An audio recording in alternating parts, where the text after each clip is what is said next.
you wanted the best, you've got the best podcast, the hottest podcast in the world. The Chris Voss Show, the preeminent podcast with guests so smart you may experience serious brain bleed. The CEOs, authors, thought leaders, visionaries, and motivators.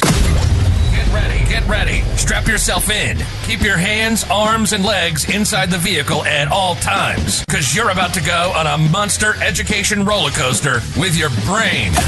Now, here's your host, Chris Voss.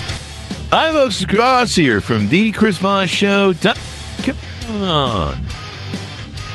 Ladies and gentlemen, there only 6 of them makes official. Welcome to the show. As always, the Chris Voss Show is a family that loved you, and we just encourage you to learn more, grow more, be more, do more. It's the beginning of January 2026. We're going to be talking about how to start planning for, your taxes. January 26th, we got the April coming up there, a big tax date there. And you always want to make sure you take care of that. So we're going to be talking to a wonderful guest who's returning to the show. But in the meantime, I need you to go to goodreads.com/Chris Voss, linkedin.com/Chris Voss, Chris Voss one on the TikTokity, and all the other crazy places on the internet. Opinions expressed by guests on the podcast are solely their own and do not necessarily reflect the opinions of the host or the Chris Voss Show. Some guests of the show may be advertising on the podcast, but it is not an endorsement or review of any kind. Today, we have an amazing young man on the show. We're going to be talking to him about his insights and how you can better prepare for tax season, as it were. And he is Douglas Carpenter. He's a CFA, CPA, and he's a certified public accountant, Chartered Financial Analyst. He brings to companies over 40 years of business experience. He began his career at the age of 17, becoming the youngest registered stockbroker in America. He majored in accounting, worked for 5 years at a top 4 accounting firm, and moved on to various consulting and chief financial officer positions. He has owned and operated Comprehensive Accounting Solution for 7 years.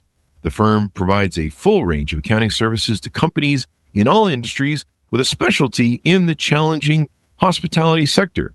The firm has a high-end specialty in providing tax savings strategies to small businesses. Welcome to the show, Douglas. How are you? Thank you very much. That was a wonderful introduction. Looking forward to sharing with the audience what they should be doing right about now in January to prepare for the entire year for their taxes. Get everything nicely organized, so by the end of the year, you've taken advantage of some of the things you need to, and you're well planned in. Well, I think people's hangover from the first on New Year's Eve is finally wearing off, so it's probably time to focus on that, huh?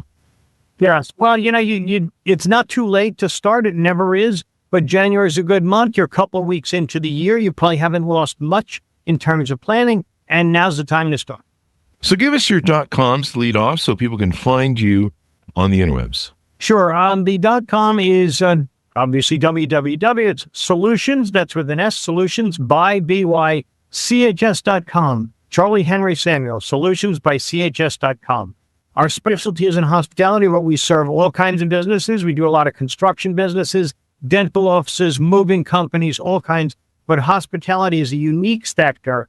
Needs a little extra attention on some things, and we provide. Why does hospitality maybe your specialty, or what's special about it in the tax sort of demand? Are there special write-offs and paperwork they got to do? So to answer the question, the hospitality industry can be unique in that there's more challenges to it. They have a lot more invoices. I've been CFO of a $100 million manufacturing company. We didn't have as many invoices as some of these restaurants get. There's a lot of things that are happening in terms of revenue streams. They have delivery platforms. You have DoorDash, Uber Eats, Grubhub. They have managers that are using credit cards and other things that are very, very labor intensive. A lot of different details that have to get called in. Of course, there's a tax side to this as well. They're subject to FICA tip credit, which is credit they can receive when they get file their taxes on FICA that's being paid on tips. They have to make sure that tip wages are up to minimum wage. So there's a lot of things that make a hospitality business unique. And you guys really focused on it and stuff. Now, do you only work with corporations? I know I mentioned the thing that you help companies with tax strategies. Do you work with individual tax returns? We do. Most of our individuals are connected to the companies that we work with, but we do have, I'll call them walk-ins. They're not really physically walking into our office, but they come in either by an email or recommendation, and we'll certainly handle the regular average consumer, but it's not our focus. Okay. All right. So is there a certain size of company that you do business with? Generally, it's on a smaller side. It's 50 million and under. Again, the sweet spot, as we say, is probably from 1 million to about 15 million. That company tends to be growing. A lot of our businesses have multiple locations. Real estate businesses would have multiple properties. Restaurants would have multiple restaurants. Hotels, we do a bunch of hotels. They have multiple locations, 3, 4 locations. So really, it's a combination both in terms of revenue and in terms of complexity. I think we have the best value to the ones that have multi-locations. We'll show their financials side by side, compare the locations, see which ones are doing better and where they can improve.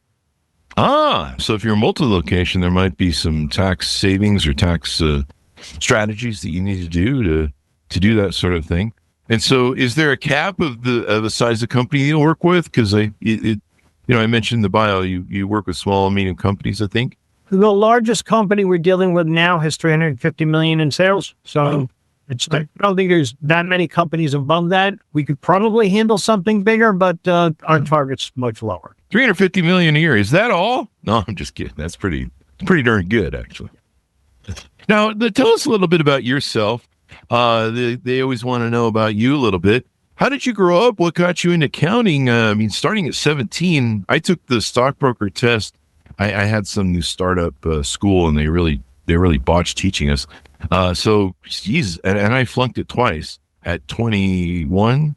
So how did you pass that at 17 and, all those other things to get into the business? What drew you to it? Yeah, I had an interest in stocks from a very early age. I started reading the Wall Street Journal, actually, in 4th grade. Yeah, you know what? And I didn't want to tell my parents this, but my mother used to give me, the Wall Street Journal was 25 cents back then. It's probably $1 today or whatever. It's 25 cents. And I used to take my ice cream money and I'd stop and get the Wall Street Journal with it. I thought my mother would cut me off if she didn't, she knew I was spending it on that. And then when you're educating yourself, geez. Well, one day it went up to 30 cents. And I said, ice cream is now 30 cents. I used to read that and I got very into it. I reading all the books and getting more and more into it. And, by 17, I was giving advice to people all the time, what to buy, what to look at. And I could make money doing it.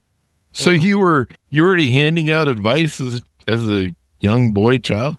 I had some honestly, I had some pretty good tips, but there was nothing really, I think, amazing to it. I picked good companies, companies you know and hear over the blue chips, but there was usually a driving reason I would go recommend something.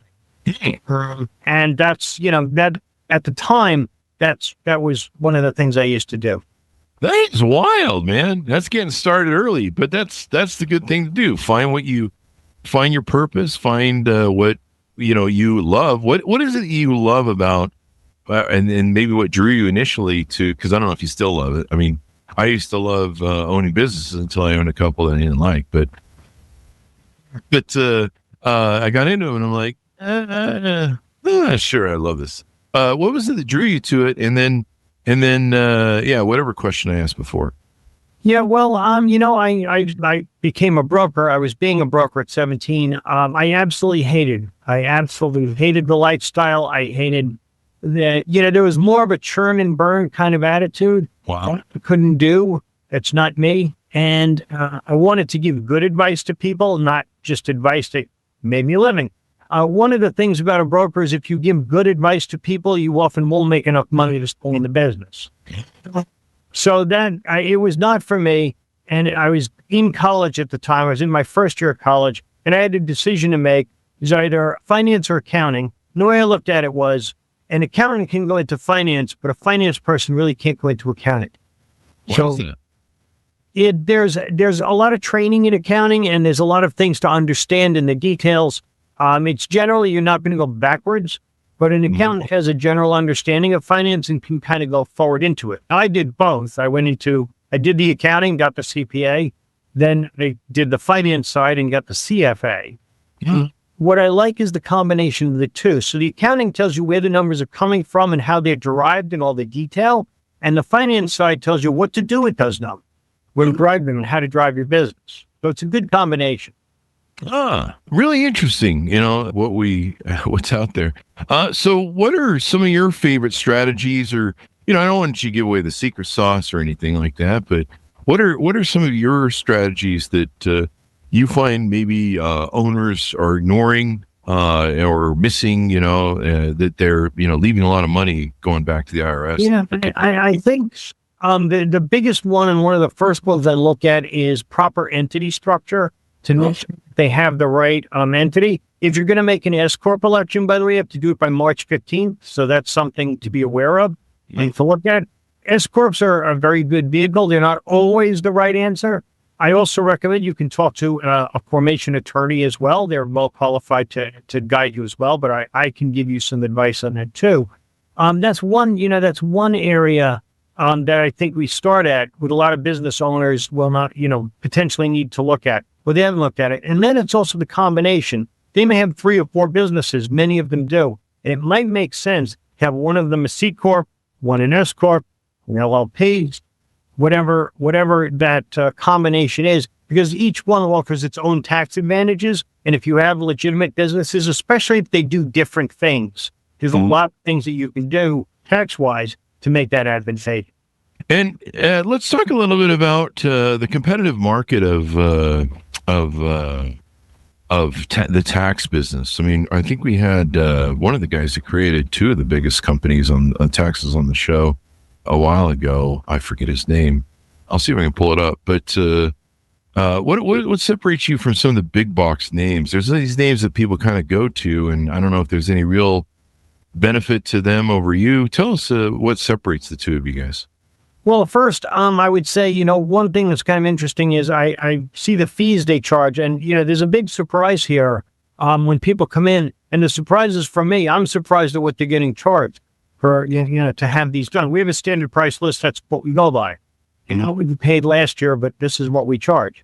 That's number one. But also with a big box, you got to be careful who you're getting. Yeah. You often get someone with 30 years experience. You get someone that's had 5 minutes of training. Oh, wow. On, a little training course or they're an enrolled agent and not, that's, you got to be careful who's looking at your books. But in any case, almost always you are getting your tax return done and not tax planning. The 2 are very, very different. So expand on that, if you will, the difference between tax planning and the other. Tax planning, if we're engaged for tax planning, you are specifically not going to get a tax return at the end of our engagement. I mean, we can do that as part of it if we want to, but from tax planning specifically, we're going to go through everything that you do, everything your business is doing, whatever else, and look at all the different ways that taxes can be saved as we go through all the elements from your payroll to the money you have, your personal side. Even if your business is losing money, there's probably some ways we can save in taxes. You're paying taxes whether it's obvious or not. FICA tax on your employees is something that's kind of hidden. You're paying it, it's there, but you don't think, hey, my business is losing money, I don't pay any taxes. That's not true. There's a lot of taxes you aren't paying. Yes. You just don't really realize it. And there's also advantages on the personal side if you take that loss and use it correctly, as if it flows through to you. You may be able to utilize with tax losses. Doing Roth conversions at the time and things like that could potentially save you as well. So that's a much more holistic approach than just getting your tax return done. 90%, probably higher, much higher percent of the population simply gets a tax return done, and that's fine. You have to do it, but there's a lot more to it. Oh. The difference with you is, you have, let's see, if I remember correctly, 40 years of experience. When I want you doing my taxes, or some guy's chewing gum who just came out of college, and he's like, I know what a 1040 is. Yes. In addition to the 40 years, I would say probably there isn't a day that goes by that I'm not reading something about the tax laws. I actually enjoy it. I'll be walking up from my mailbox with a letter in hand, a tax newsletter, and I'm opening it as I'm walking up the driveway to start reading it, because it's just, I find it fascinating. And you know what? To be brutally honest, there's always something to learn. There's always more. Yeah. So you're done with the federal. There's 50 states out there with their own tax codes too. You can learn something about those as well.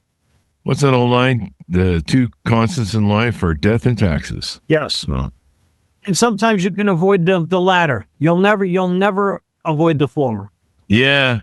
I've been trying to figure out a way around that one, but evidently, With the right estate tax planning, you might be able to at least minimize the tax burden. if I move to Canada, can I live forever? No, I'm just kidding. What else haven't we? Should people know about their planning coming up here? I mean, they've got 4 months, I think, and 3.5 months, maybe. Well, we're halfway, so probably 3 months. So what do they need to start doing now?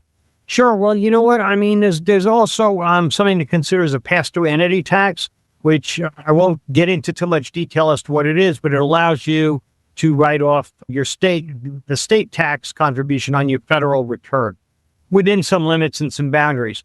But for some states, you can elect it up to the point that you're actually paying the tax. So you go through the entire year, you don't even think about it, and then you make the election when you file your state return. For others, like New York State, you have until March 15th to make the election. You have to do it. And then you have to make quarterly payments. So that's something to be aware of. Something that's changed recently, too, regards pensions. If you wanted to set up, say, a SEP account, a SEP IRA, the old rule used to be it had to be done by December 31st. But under the Secure Act that they passed, you can actually do it up to the point of your tax extension. So if you said, oh, you know what, I didn't set up a pension plan for myself last year, I guess it's too late. It isn't. You can do it up to your extension. And if you don't have the money at the time of April 15th, go on extension. Of course, pay your taxes if you're due. But go on extension. That gives you another 6 months to come up with the money to make that contribution. Get her done, folks. You got to pay those taxes. Any other tips you want to take and do? Well, the other thing is organization. One of the things, and I even recommend this for people on a personal level, is to keep those expenses organized. And there's so many apps out there that you can do it these days. You can have it on your phone. And I won't even get into which ones there are, but there's tons. I mean, you could Google them. There's lots. You can take a picture of your receipt and everything. Why do you need that as you know, on a person? Well, let's say you make a donation to something. Put a little thing in there. Let's say you do something else that may have a tax consequence. Put it in. Of course, if you own a business, it's very much so. You want to have all these things reported. But then at the end of the year, you've got all of these things that, are nicely organized, and they'll remind you of what you're able to take. Another thing is if you drive and use your car for business, make sure you have a mileage app. That's one that you get in your car, and it's going to probably ask you at the end of your trip, was this business or personal? And slide one way or the other, business, personal. And it helps you to not just know what you did, but to document it. If the IRS comes to you, they're going to want to see documentation. Those are perfect. Yeah, it's wild. You got to make sure you get all those deductions, the write-offs. There's so many important things that you need to be able to take advantage of because, if they offer them to you, take them, right? The important thing to remember, if you owe the tax, pay the tax, but don't overpay it. Don't overpay. I mean, do what you owe, but there's so much stuff in the code of the IRS. What's going on with the code at the IRS? Have there been more? Is there anything new that's come out in the IRS code? Is there anything? There's always something new. The last I checked, and I could be wrong, but I think the tax code is 29,000 pages. And that's just the federal, the state as well. There are some things that, that came out in the last bill. The One Big Beautiful Bill has changed things. It's actually a bit of a miracle. The IRS has updated all of its tax forms for this year. They should be ready by the third week of January. You can't even file your taxes yet. Not that too many people want to at this stage. But you have to wait until the IRS is ready for it. But they're getting forms updated, which is quite a feat. Is it hard to, I know they laid off a bunch of people at the IRS or furloughed them. I don't know what the legal situation is and contesting different orders of the president. What's it like dealing with the IRS these days? I mean, is it hard to get answers? I mean, that's probably all the more reason why people should use you is because I think if you call the IRS, you might end up on hold for a while. I don't know. You do. We, as accounting professionals, we have different numbers that we can call. They're still a long wait, and sometimes they don't answer, but it's better than the ones to the general public. But we will probably be able to answer your question without having to make that call. Yeah. The big thing I'll tell you, I mean, the IRS gets a bad rap. I really haven't had a bad experience with the IRS. They're not out to get you. They're out to make sure that people are paying the right amount of tax. Kind of like that state trooper you see on the side of the road waiting for the speeder to come through. And okay, you're going 60 and at 55. He doesn't come after you. And that's a tax. What he's doing is he's protecting you from the drunk drivers. He's protecting you from the people that are going 90 miles an hour on that road. So it's nice to see them when they're seeing. The IRS is kind of the same way. You know what? If they were here, the tax code would run them up. The government wouldn't get paid. That's what they're here to do. In terms of their customer service and answering questions, they do the best they can. They have been cut quite a bit. I'm surprised they're able to handle what they do. I mean, they have over 100 million tax returns come in. Think of that. Volume with 100,000 handling it. It's incredible. That's a lot of work. That's a lot of work. And then all that good stuff. Is there any favorite new tax codes that maybe you like, or is it pretty? It's kind of dependent probably on the industry and the setup of their LLC or C corp. You know, one of the things that want to come that I think there's been some confusion with the pass-through entity tax and this. Now, what was moved from a $10,000 SALT deduction to a $40,000. You don't want somebody to say, hey, I can get $40,000 instead of the 10. I don't need to do the pass-through entity tax anymore. Hold on. That's for people within certain income levels, depending if you're married, filing jointly or single, there's certain income levels, runs up about $400,000. And so after that, you start losing that deduction, and it drops back down to $10,000. It's number one. And number two, it's going to be advantageous anyway, because you have property taxes and other things that can be added to that, which may bring you over the $40,000 limit anyway. Still want to do the pass-through entity tax. It won't hurt you. It'll probably help. And then, do you help people, like, say I want to start a business and I want to start a company? I'm trying to figure out what format to use: sole proprietorship, LLC, partnership, C corp, S corp. Is that something you consult on with people? We do that all the time, and we actually work with attorneys that we help them, and we confer with them to help them make that decision. So we don't do the actual formation itself, but absolutely we make recommendations all the time. And what we like to do actually is lay out particularly the tax consequences of that. So you're not just making a decision that I told you to make. I want you to understand why I'm telling you. So what else do we need to know about this tax season that maybe I haven't asked you? You're the tax professional. I'm not. Don't wait to the end. You know what? Don't drive me crazy and call me 3 days before the tax is due. Call me early February. We'll get your taxes done right away. No problem. That's the biggest problem. And when you rush, you miss. That's good advice. That's the problem. When you're trying to push things out and get them done, 3 weeks later, you're going to think of that deduction you should have taken or something or some certain. We can always amend, but who wants to do that? Well, plus we need to give you time to look over our tax documents and then, figure out tax strategies and maybe say, hey, if you did this, that, or the other, you can qualify for this. Some smart stuff there. Absolutely. Yeah. And it's interesting starting in February. So I can't call you at 11 p.m. on April 14th asking for help. You know what? You're exaggerating slightly, but we've had that happen. We have that happen more often than you think. Yeah. Usually it begins with, I know you can't get this done by the deadline, but, we'll address that. I have a couple of very good tax managers that they're working till 11 o'clock at night on these tax deadline dates. For this very reason, people come in a week before complex returns. We often do get them done. Sometimes we don't. We'll do extensions, whatever we have to do. But at the very least, if you come in late, I can say, make this payment, and then we'll get your tax. So you at least get the payment in there.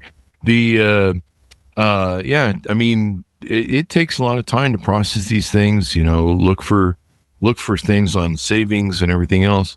What do you, what are some of the biggest mistakes or some of the top mistakes you see that companies are making in error? Like, is there anything that is like your favorite pet peeve? Like, why are you guys doing this? Maybe, I don't know. Well, I'm going to go to the one thing I'll say is a lot of companies don't reevaluate often enough.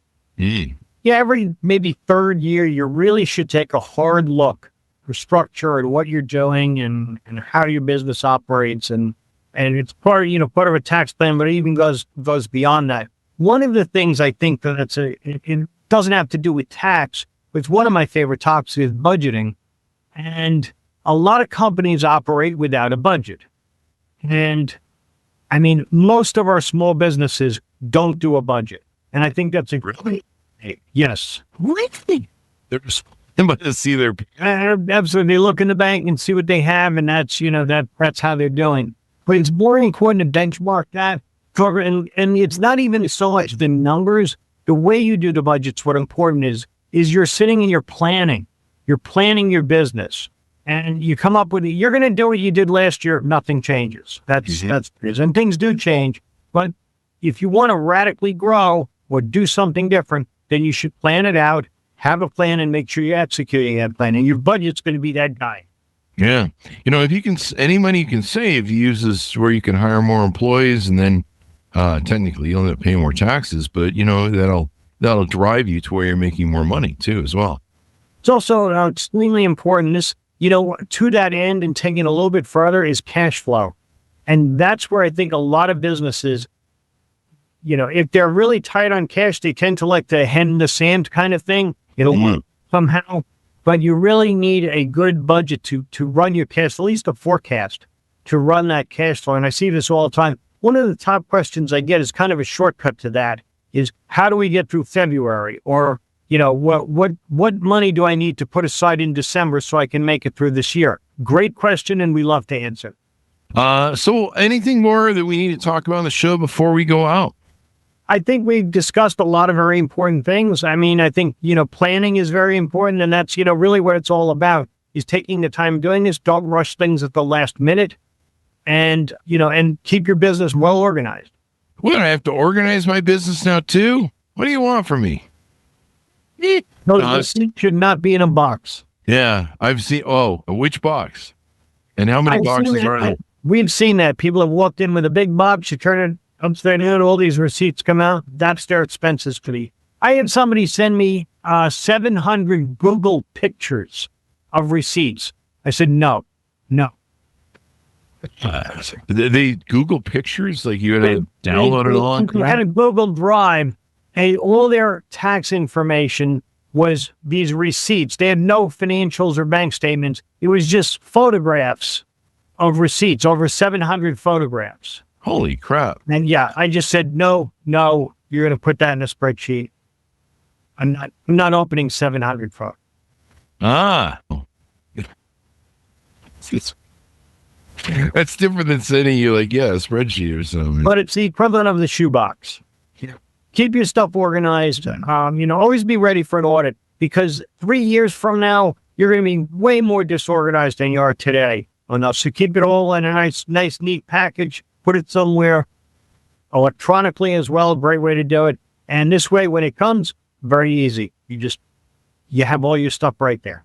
All right. Well, very wild and very good stuff. So give people a final pitch out. How can they reach out to you? How can they find out more? How can they consult with you? I don't know if you offer any free consulting or phone calls, et cetera, et cetera.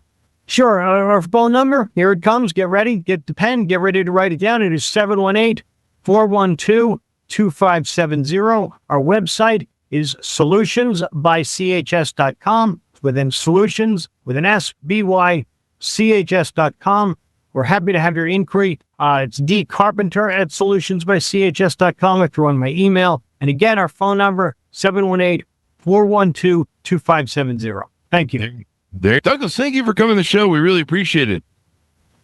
Thank you. Well, thanks, Arnett, for tuning in. We certainly appreciate you guys as well. As always, go to goodreads.com/Chris Voss, LinkedIn.com/Chris Voss, Chris Voss 1 on the TikTok, and all those crazy places. And be good to each other. Stay safe. We'll see you next. You'll be listening to the amazing, intelligent podcast ever to improve your brain and your life. Or doing too much of the Chris Voss Show podcast can lead to people thinking you're smarter, younger, more irresistible, consume in regularly moderated amounts. Consult the doctor for resulting brain leak. Yes. All right, Douglas. So this will be up later today.